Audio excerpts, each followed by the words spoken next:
আলোচনা করতে রাজধানীর এলিফ্যান্ট রোড থেকে আমাদের সঙ্গে যোগ দিচ্ছেন লোকসঙ্গীত গবেষক জনাব শামসুল হুদা। জনাব শামসুল হুদা, আপনাকে স্বাগত জানাচ্ছি বিরতিহীন ইন্ডিপেন্ডেন্ট সংবাদে।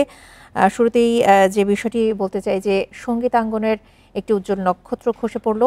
ফরিদা পারভিনের এই মৃত্যুতে লালন গীতির প্রসার কি থেমে যাবে কিনা? আসলে ধন্যবাদ ইন্ডিপেন্ডেন্ট টেলিভিশনকে আমাকে সুযোগ দেওয়ার জন্য। আসলে আমি বুবু বলতাম তাকে। আমার খুব বেশি বড় ছিলেন না, 3-4 বছরও বড় ছিলেন। 97-এর দিকে আমার সঙ্গে তার পরিচয়। তারপরে তার পারিবারিক কিছু ব্যাপার, সেটা নাইবা বললাম।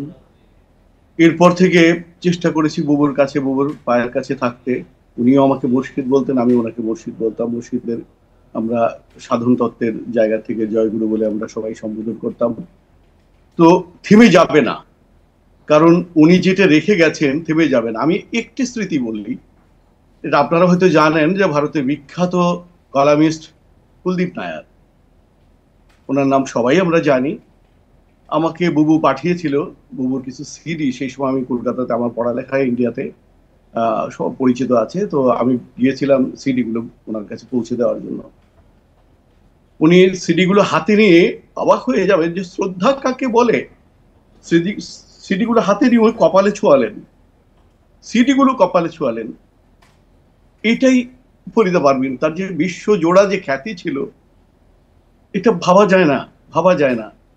আমি কলকাতাতে প্রায়শই যাই, কয়েকটা ইউনিভার্সিটিতে আমি পড়াই চর্যাপদ দিয়ে। সেখানেও যখন আলোচনা করি ফরিদা পারভিনের কথা ওঠে, মানে ভাবতে পারবেন না যে তার ভক্তকুল সারা পৃথিবীতে ছড়িয়ে। আর কি শ্রদ্ধা, কি সম্মান, ভাবা যায় না। আপনি যেটা বলছেন না, আমি সেটা বিশ্বাস করি না। লালন চর্চা আরো এগিয়ে যাবে। উনি যে পথ আমাদের দেখিয়ে দিয়ে গেছেন, সেই পথকে আমরা আঁকড়ে ধরে চলবো, এমনকি ভবিষ্যৎ প্রজন্মও চলবে। যদি তাই না হতো, সারা বিশ্বে 17টা বিশ্ববিদ্যালয়ে লালন ফ্যাকাল্টি সৃষ্টি হতো না। যেহেতু লালন ফ্যাকাল্টি সৃষ্টি হয়েছে, লালন চর্চা সারা বিশ্বে ছড়িয়ে যাবে। এবং আমরা কিন্তু দেখেছি যে ফরিদা পারভিন মৌলিক গানের চেয়ে কিন্তু লালন গীতিকেই বেশি গুরুত্ব দিয়েছেন।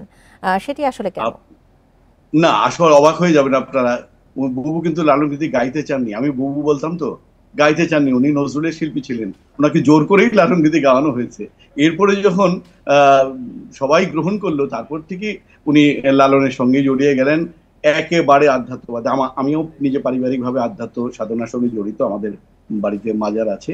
উনি আসতে চেয়েছিলেন, আরো বেশ কিছু আমাদের পারিবারিকভাবে গবেষণার কাজও আমরা করছিলাম, কিন্তু সেটা জানি না ভাটা পড়বে কিনা। জনাব শামসুল হুদা, আরেকটি বিষয় একটুখানি জানতে চাই ছোট করে, যে লালন গানের বক্তব্যগুলো নতুন প্রজন্ম কতটা ধারণ করছে, এবং আমাদের কে ফরিদা পারভিন তার অনুজদেরকে যা দিয়ে গেছেন সেটিকে আসলে অব্যাহত রাখতে কি জরুরি? সাইজির দর্শনটা হলো মানবতাবাদী দর্শন। ধর্ম বর্ণ নির্বিশেষে সাইজির দর্শনকে যারা গ্রহণ করে, যারা গ্রহণ করছে, পরবর্তী প্রজন্ম, আপনি যেটা বললেন, সাধারণ মানুষের ভিতরে কিন্তু লালনের সেই দর্শন কিন্তু প্রথিত হয়ে আছে, একদম প্রথিত হয়ে আছে সাধারণ মানুষের ভিতরে। আর গান করি তো আমরা সাধারণ মানুষের জন্য, তাই না? সাধারণ মানুষের জন্য গান করি।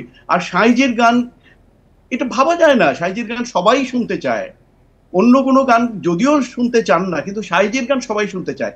সেখান থেকেই বোঝা যাচ্ছে লালন সাইজি হারিয়ে যাবে না, কখনোই হারিয়ে যাবে। লালন দর্শন হারিয়ে যাবে না। লালন দর্শন যদি হারিয়ে যায়, আমাদের বাঙালি চেতনা, বাঙালি সংস্কৃতি হারিয়ে যাবে। আর বাঙালি সংস্কৃতির যে দর্শন, যেভাবে আমরা আমাদের এখানে মুসলিমরা এসেছিলেন সেই সময় শাহজালাল রহমতুল্লাহ আলাইহির পর। জনাব শামসুল হুদা, আমাদের আসলে সময় স্বল্পতার কারণে শেষ করতে হচ্ছে। আপনাকে অসংখ্য ধন্যবাদ আমাদেরকে সময় দেওয়ার জন্য।